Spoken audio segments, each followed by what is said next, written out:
Extract 1, questions 1 to 12. You now have 30 seconds to look at the notes.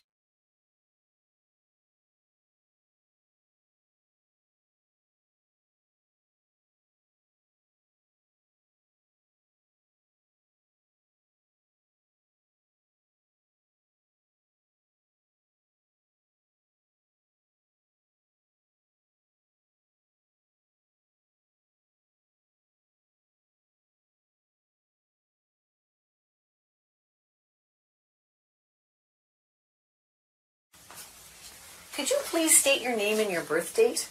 Why are you asking me this? Well, I just want to make sure that you are who I think you are. Well, that's a good idea. Ron Jones, December 15th, 1955. Okay, and this is really just a safety check just to make sure I've got the correct patient. And I do. My name is Sue, and I'm one of the nurses here. Pleased to meet you. Thank you. I'm going to just be asking you a few questions, a bit of a history, and I may be taking notes. It's just about that. So, what brings you to our clinic today? I've got a cough, but I've had a cough for a while now. This past week, it seems to be getting worse, and I'm coughing stuff up. Some stuff. Can you tell me about the stuff you're coughing up or the sputum you're bringing up? It seems yellowish, but maybe sometimes greenish looking. And how are you feeling generally overall? Well, I feel a bit tired all the time. Okay. Are you having any fever or chills? No. No? Are you on any medications? Yes, I had been taking some antibiotics. Okay. They didn't seem to do much, so I stopped taking them. Okay, well, I'm just going to give you a little information. Antibiotics work best when you take the whole dosage. If you start and stop them, the bacteria might not be killed, and then it can come back and be a little bit stronger. And it's one of the medications where you should take the whole dose with, and it's usually only 7 or 10 days at a time, but you should take all of it. Oh, I didn't know that. Thanks for the information. Oh, no problem. Back to your cough. Are you a smoker? Yes, I smoked for a long time. Okay, can you tell me how many years of smoking that is? 2 packs a day, just about. And for how long? 35 years now. Have you ever thought about quitting? Yes, but it's really hard now. Yeah, I've heard that it is. I haven't experienced that, but I have some information on a smoker's helpline. Would you like to see that? Sure. What have I got to lose? Okay. Well, I'll give that to you before you leave. I know you've told me you don't have a fever, but I would like to take your blood pressure, pulse, your vital signs just before the doctor comes to see you. So is that okay with you? Sure. And I'd like to listen to your chest as well. Okay. Okay, good. Well, I'll get that ready. First, I'm going to take your temperature.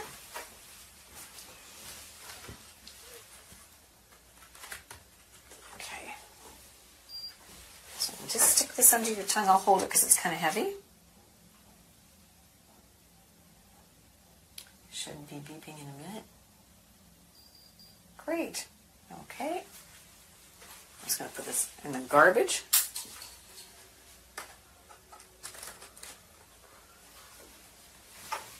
And I'm going to take your blood pressure. Now I need to climb up and grab this. You've had your blood pressure done before? Yes. Okay. So I need your arm. Just going to pull your...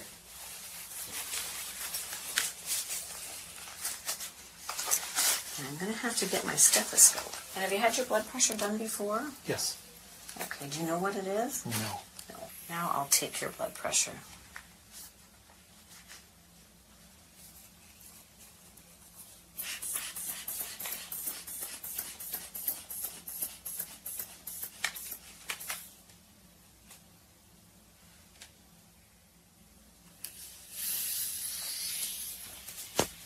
Thank you.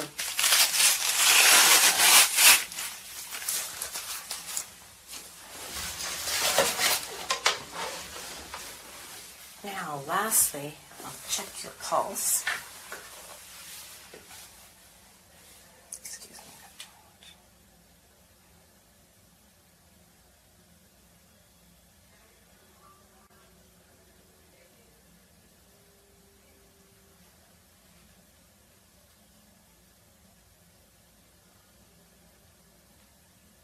Okay, good. Thanks. Now, your temperature is 37. Your pulse is 88. Your blood pressure is 1 50/84, and your respirations were 16. Now I need to listen to your chest sounds. It's the last part. I'll do that. Can you take a deep breath in and breathe out? And again. One more time. And again. Okay, great. I hear wheezing in the lower part of your lungs. Do you feel that when you're breathing? I think so, yeah. Yeah. Okay, so I've got your vital signs and I've listened to your chest with some wheezing. The doctor's going to be coming in next. I'm just going to give her the results of what I've just done, and she'll come and visit with you, and then I'll see you after that. Okay. Okay, Thanks. good. All right.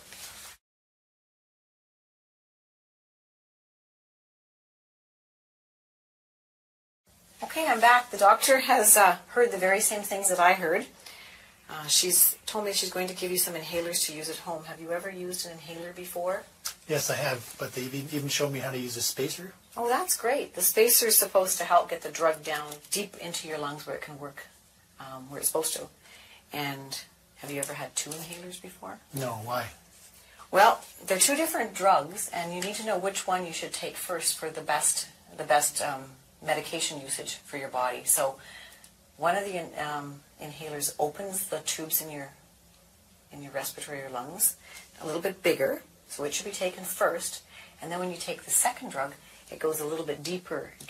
The passageway is bigger, so it can go down into your lungs better, and it's an anti-inflammatory, so that drug is best to go second to get down to where the inflammation in your lungs is happening, causing you some problems. I had no idea that it would matter which one I took first. Yeah, you know what? Many people don't know that, so that's why I explained it, because if you understand, it makes so much more sense in how you should take them. I've learned a lot today, both about antibiotics and now inhalers. Yeah, good. I'm glad I could help with the information, and anything? So what's next? Well, I think you can go home with your prescriptions. The doctor wants you to come back in about 10 days and take another course of antibiotics, but the whole dose. And 10 days later from now, you can make an appointment. So you make the appointment today on your way out, and you'll be seen again then. Okay. Thanks for everything. I'll see you next week. Oh, yeah. Can I get that helpline number? Oh, right. I did get it when I was out of the room, so here it is. It's for you, the helpline number, and you give them a call and see what happens. Okay, thanks. Okay, great. Bye. Bye-bye.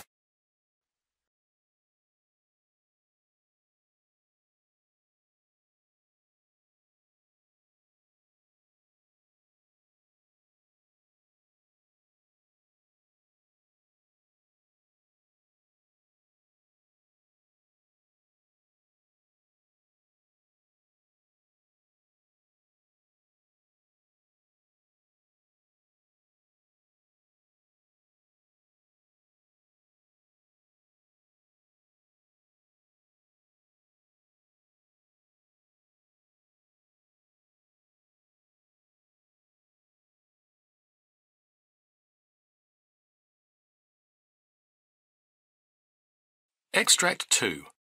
Questions 13 to 24. In this part of the test, you will hear a doctor in a general practice surgery interviewing Jane Rogers, a patient with a problem that started recently. For questions 13 to 24, complete the notes with a word or short phrase. You now have 30 seconds to look at the notes.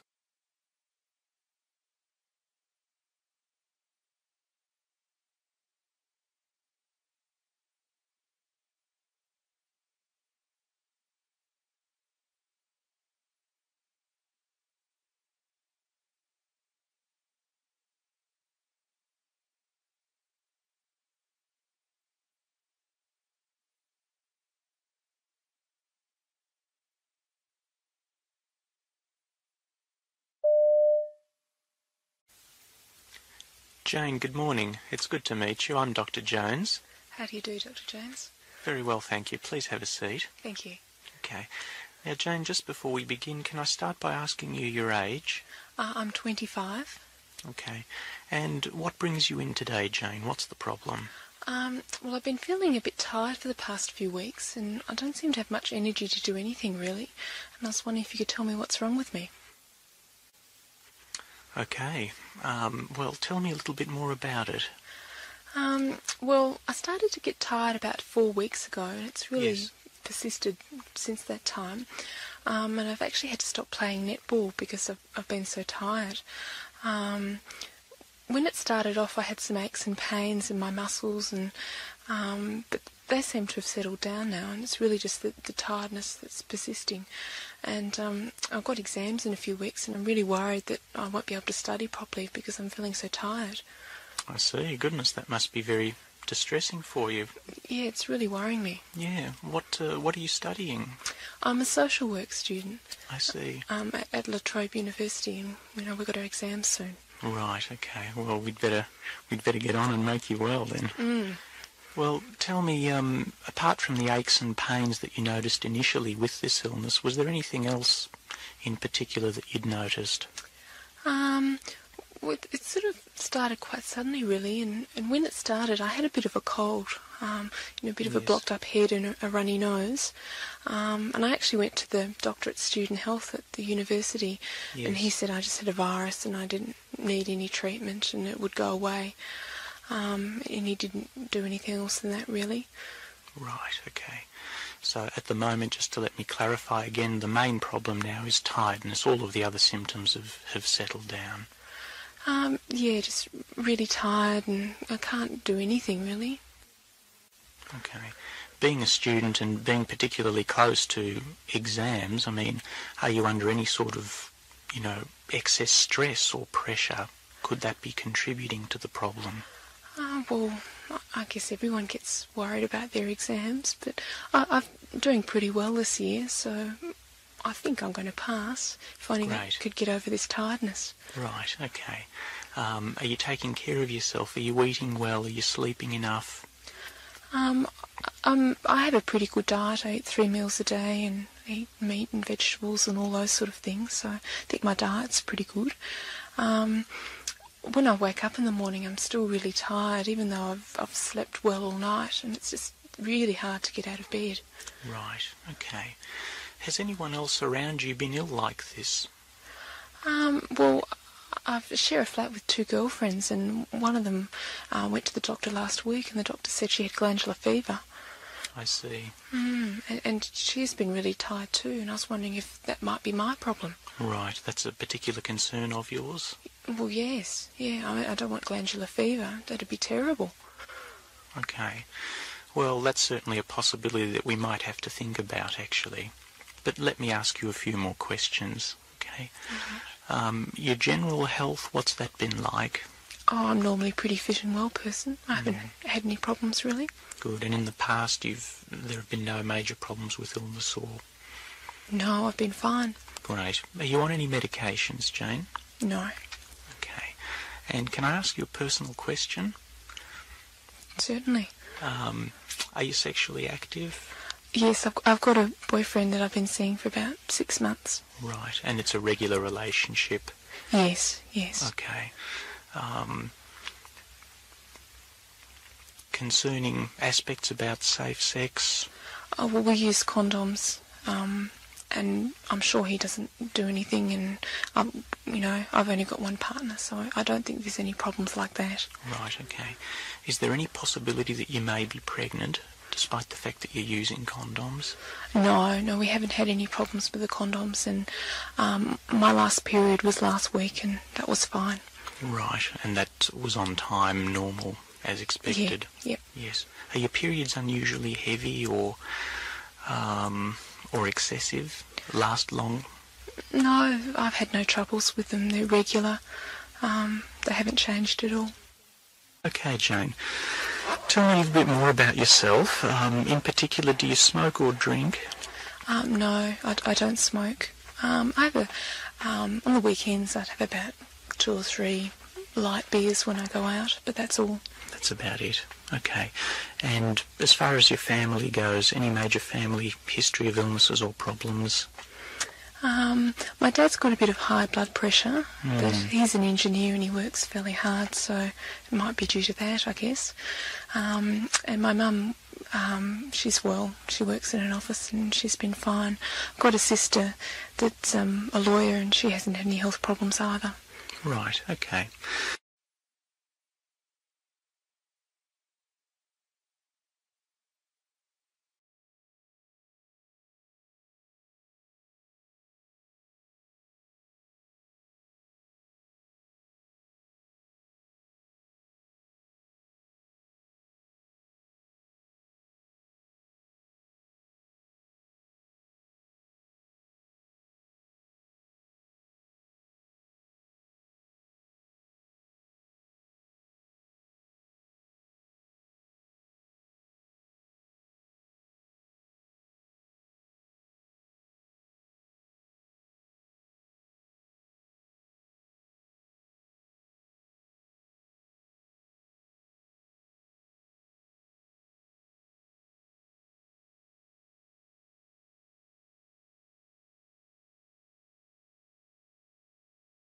That is the end of Part A. Now look at Part B.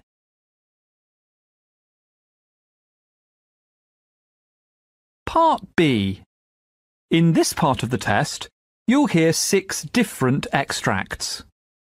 In each extract, you'll hear people talking in a different healthcare setting. For questions 25 to 30, choose the answer A, B or C which fits best according to what you hear. You'll have time to read each question before you listen. Complete your answers as you listen. Now look at question 25. Now read the question.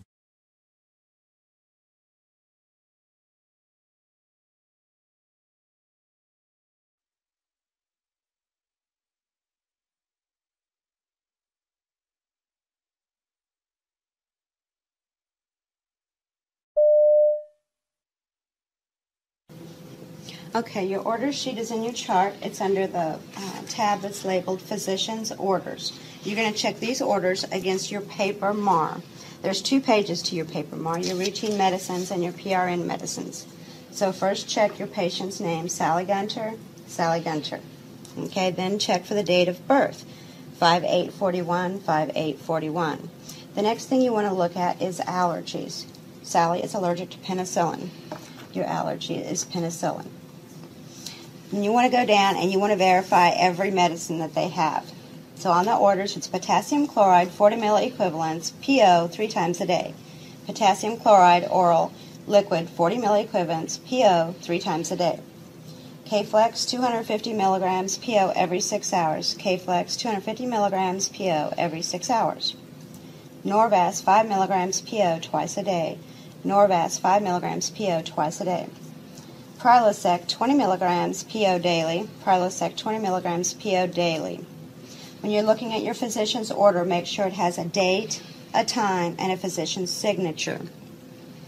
Sally Gunter also has a PRN order of clonidine, 0.1 milligram tablet every 6 hours, PRN for diastolic blood pressure greater than 90. Clonidine, 0.1 milligram tablet, PO every 6 hours, PRN for diastolic blood pressure greater than 90. Now all your routine meds and your PRN meds are checked against your physician's order sheet. The next thing you want to do is to look here. Number 1 is compare your order sheet to your MAR and then your initial once verified. So you would sign your initials that you verified these medicines. Question 26. Now read the question.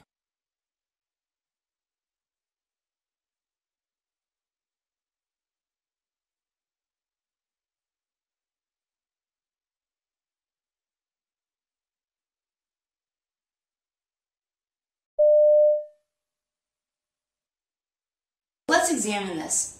If I have a fearful thought that I could ultimately lose everything, then it's not going to move me forward. It's not going to help me think clearly. It's not going to help me, move forward and take the actions that I need to take. It can kind of limit me and make me feel like I don't want to do anything because I'm scared to do anything. But what I have found, and this is what I do all the time, is when I'm having a fearful thought, I know that I can't not think about something. Because the more you try to not think about something, the more you're just going to think about it. So you have to replace that thought.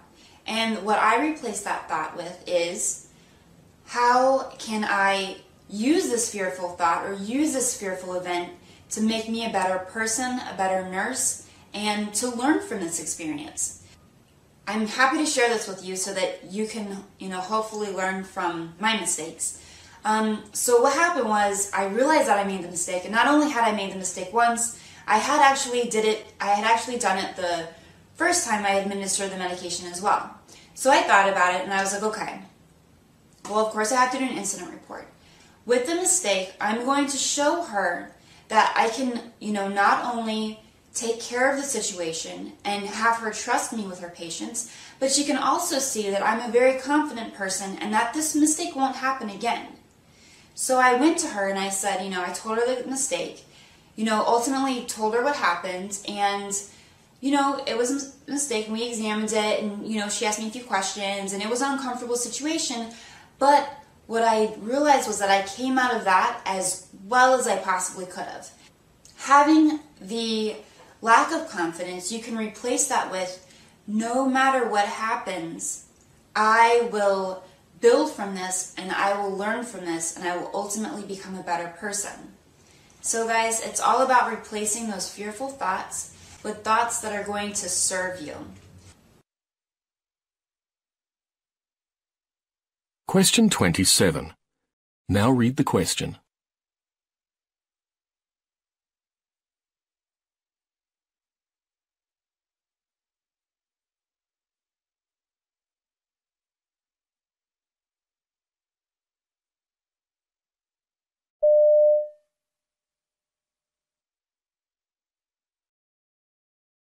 I was actually talking about culture-bound phenomena, and I had a professor of psychology say to me that there's no evidence that culture-bound or cultural illness exists.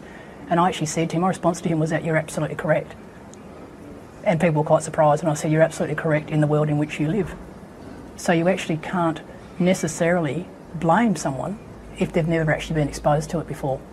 So the important point is that if you actually don't have it in a framework that most people, and what I'm talking about is mainstream, can relate to, in that it's actually researched and it's written up in a scientific journal, then they're actually forced to relate to it, or at least open their mindset up to a different reality.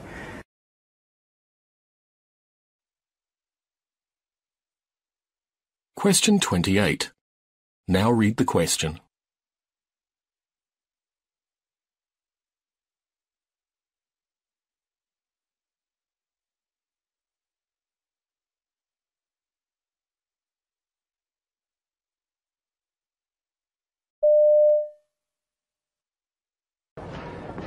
Hello, I'm Jan Machescu. I called this morning. Yes, Mr. Machescu, your prescriptions are right here. They've been ready for an hour. Good. Now, take these pills 3 times a day. That's every 8 hours. I usually take them at 7 in the morning, 3 in the afternoon, and 1 before I go to bed about 10 or 11 at night. That's fine. When do I take the other pill? You can take these any time you feel a pain. Well, it's almost lunchtime. Is it okay if I take one before lunch? It's better if you wait until after lunch, after you've eaten. Well, why is that? The pills may upset your stomach if it's empty. Oh, okay. I'll wait till after lunch. I'll take one about 1 o'clock this afternoon. Well, thanks very much for your help. You're welcome. Question 29. Now read the question.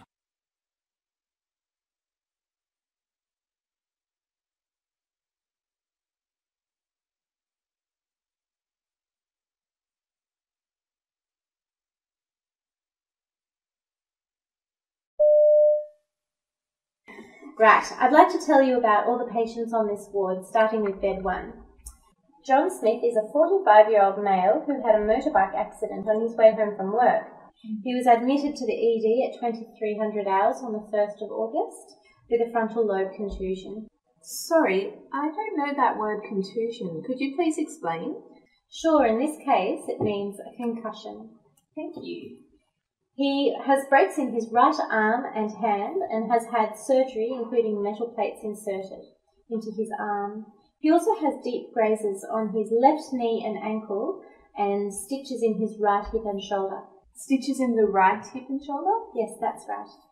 All dressings have been changed this morning at 900 hours. He's on a self-administered morphine drip and he's also on an antibiotic drip. He has had injections to prevent blood clotting and his pain is quite manageable with the medication he's on.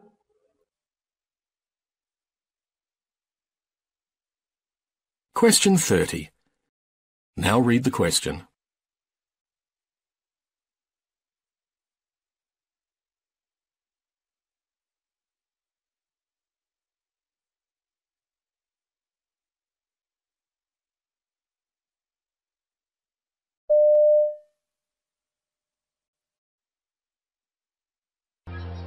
I worked with this man called Graham. That wasn't his real name. He started to hear voices. He had strong paranoid beliefs that people were talking about him. He had to come into hospital, and the main way of actually helping overcome that loneliness and isolation as a result of his experiences was to really enter his world, to develop a shared model, a shared understanding of how these experiences shaped his beliefs and how that made him feel both emotionally and how he reacted behaviourally by avoiding a whole range of situations. It makes me feel really good actually, and it gives me a tremendous source of satisfaction that actually by relating to somebody, by understanding somebody, that you can actually empower them and help them recover. Without the benefits of professional help, Graham would still be stuck at home. He would still be experiencing rather distressing voices.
That is the end of Part B.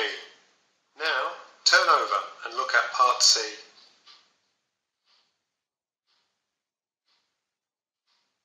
Part C, questions 31 to 42. In this part of the test, you'll hear two different extracts.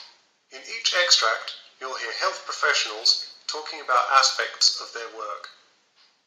For questions 31 to 42, choose the answer A, B, or C, which fits best according to what you hear.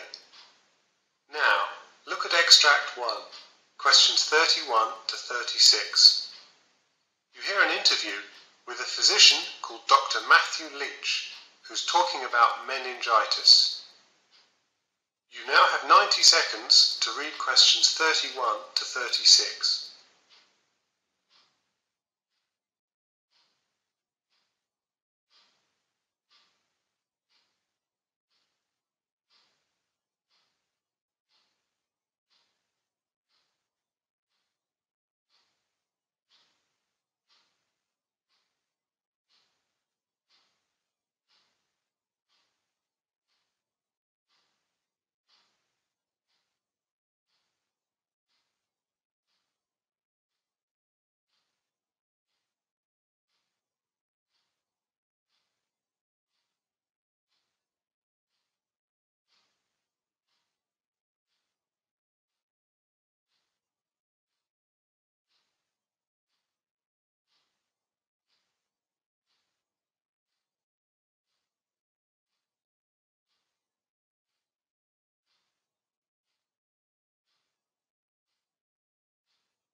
everyone, I'm here with Dr. Matthew Leach, an expert on infectious disease who's going to tell us about meningitis.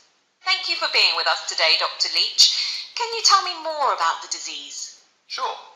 Well, first off, not everyone who is exposed actually develops meningitis, but there are some common symptoms to look out for in those that are at risk. It can be quite difficult for patients to realise they have meningitis in the early stages, as the symptoms can lead them to believe that they are developing the flu. They'll simply feel tired and achy for a few days. As this infection develops, patients may then notice a sudden onset of fever, headache, and in particular neck stiffness. Other possible symptoms include nausea or vomiting, confusion, sensitivity to light, no appetite or thirst, or even a skin rash. If left untreated, bacterial meningitis is very dangerous, quickly progressing to seizures, shock, and even death.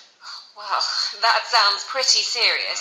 And you mentioned that certain people may be at risk. Now, which people are more likely to develop meningitis? Well, there are many causes of meningitis, but one of the most severe is caused by the bacteria Neisseria meningitidis. The bacteria are spread by respiratory droplets and are often seen in college students. This is largely because of the sudden change in their lifestyle. College students, particularly those who live on campus, are exposed to a hotbed of different infections they haven't previously encountered. All these kids from different parts of the US and the rest of the world get together, live in small dorms with each other, go to parties. All that close contact really is a breeding ground for infection. Oh, okay. Well, that makes sense. Now, can you tell us about a specific patient who had this type of meningitis? Of course. I treated an 18-year-old man in his first year of college who was living in the dormitories. There was a flu going round, and he started to feel the same symptoms. He was working hard to try to complete a couple of important essays before the deadline, and he planned to delay going to the doctors until he had submitted them. Soon after the initial symptoms, however, his roommate found him in severe pain and feverish and brought him to the emergency department where we diagnosed meningitis. We took a sample of spinal fluid but started him on antibiotics before we got the results back. So, you mentioned that you started antibiotics before you got the spinal fluid test results back. Can you tell me why? Right. As I mentioned, there are many causes of meningitis, like viruses, funguses, parasites, and bacteria. However, it can take some time to determine the exact cause, and waiting for the answer without treatment will make the patient worse. Instead, we use the patient's presentation, age, and our determination of the most likely cause to start antibiotics that would kill many of the causes. Once we get the results back on the cause, we can change the antibiotics to be more specific. By doing this, we don't delay treatment and are able to reduce the chance of complications. Right, I see. So, how is your patient doing now after being treated? Will he experience any long-term after effects? Well, he is currently doing much better. He responded well to antibiotic treatment and regained his mental state within a few days. Unless the patient has a disease of his immune system, meningitis is unlikely to recur. Because this patient had some delay before seeking treatment, he may still have some side effects, but it will take some time to see what long-term effect it will have on him. Bacterial meningitis requires urgent medical treatment and can cause serious complications such as hearing loss, memory difficulty, brain damage, gait problems, or kidney failure. Well, let's hope he makes a full recovery. And aside from seeking immediate medical treatment, what advice can you give to our listeners today about bacterial meningitis? So, first off, there is a vaccine that is effective at preventing this disease, so anyone in close contact with a large group of people, such as those living in a military base or on a college campus, should ask their doctor about it. Finally, if you have not had the shot and have spent a lot of time with someone who is later diagnosed with meningitis, wear a mask to prevent spreading the bacteria and go and see a doctor immediately. There are medications that can reduce your risk of developing meningitis, and getting treated immediately will reduce your risk significantly.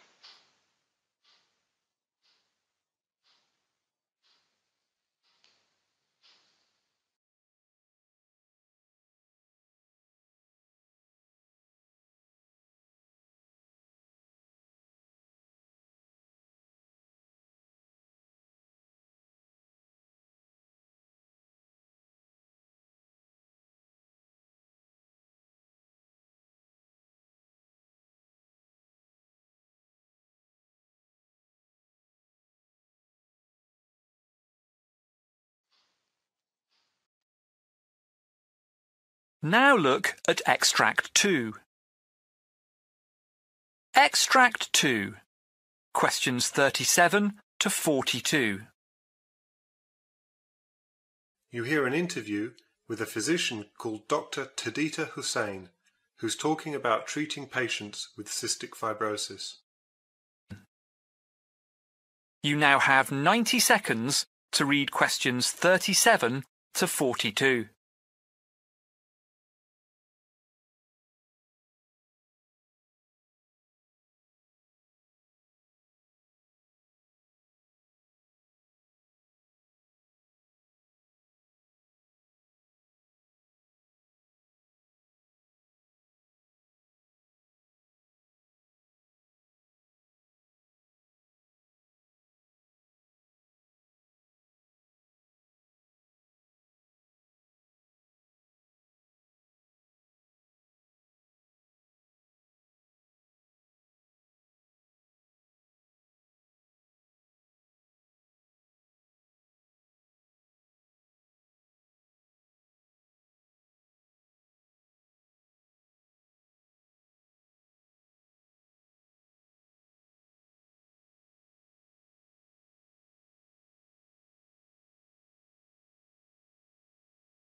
Cystic fibrosis is a condition that causes mucus to be thicker and stickier than it should be. Dr. Tadita Hussain specializes in cystic fibrosis treatment and is here to share her thoughts on caring for people with the condition. Tadita, can you tell us a bit more about patients who suffer from cystic fibrosis? Absolutely. Sufferers tend to carry 2 to 5 times as much salt in their bodies as those without the condition, so you can see why their mucus is thicker than average. Treatment for these patients is usually quite time-consuming and repetitive. Patients are often required to stay in hospital for long stretches, and as the symptoms of the condition begin to present very early on in the patient's life, many of my patients are young people, and so we tend to see lots of patients with cystic fibrosis finding these hospital visits frustrating. Right.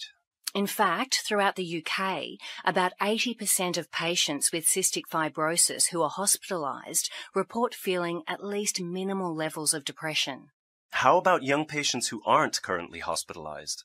What can be challenging about their treatment? Well, patients can be required to take around 30 pills a day to keep cystic fibrosis under control. So it's understandable that teenagers and young people who just want to be free and independent might resent this ordeal if they think they can get away with it. One of the most difficult things we have to contend with is the fact that if patients stop taking their medication or doing their daily breathing treatments, their condition won't immediately worsen. Instead, it will gradually become more severe until they contract a serious infection, which puts their lives at risk. So, what approaches do you use when treating patients with cystic fibrosis? Well, we've found distraction therapy to be extremely useful. We're incredibly lucky to have received a donation of a number of virtual reality headsets following their success in a number of treatment trials. We use the virtual reality headsets to transport the patient to outdoor settings, often corresponding to the activities they're required to do with us. When they complete breathing exercises on a stationary bike, for example, the VR headsets display a virtual outdoor bike ride. Our patients find it helpful to pretend to be somewhere else during treatment, and it's often easier for us to administer breathing treatments to patients using these headsets, as they're more relaxed when they're not focused on the actuality of the test. So, what sorts of changes have you seen in your patients as a result of these methods? One of my patients, a 24-year-old man with cystic fibrosis who was in hospital waiting for a lung transplant, well, he found treatment very difficult at first. He was preoccupied by his need for a transplant and frustrated by feelings of powerlessness. He would often resist treatment. We started using the virtual reality systems with him as soon as we got them, and it took a while for him to get on board, but when he did, it was like someone had breathed new life into him. Not only did he stop hindering his treatment, he actually began to look forward to it. He's even started helping us to think about other ways we can improve the experiences of our patients, like improving social interaction. Yes, I understand that there are difficulties involved in patient communication. We're looking into the possibility of instant messaging functions between patients, and even virtual games that they can play against each other. Unfortunately, patients with cystic fibrosis have to be kept apart to avoid cross-infection. It's just one more cross to bear for our patients, that they can't talk to those going through the same thing. Right. Our patients get plenty of interaction with myself and the rest of the staff, but we'd like to make sure they have access to a network of fellow sufferers too, for support and advice. I see. That all sounds quite futuristic. Are there any other advances on the horizon for the treatment of cystic fibrosis? Well, there's a new drug that's been in the news recently. It's a combination of lumacaftor and ivacaftor.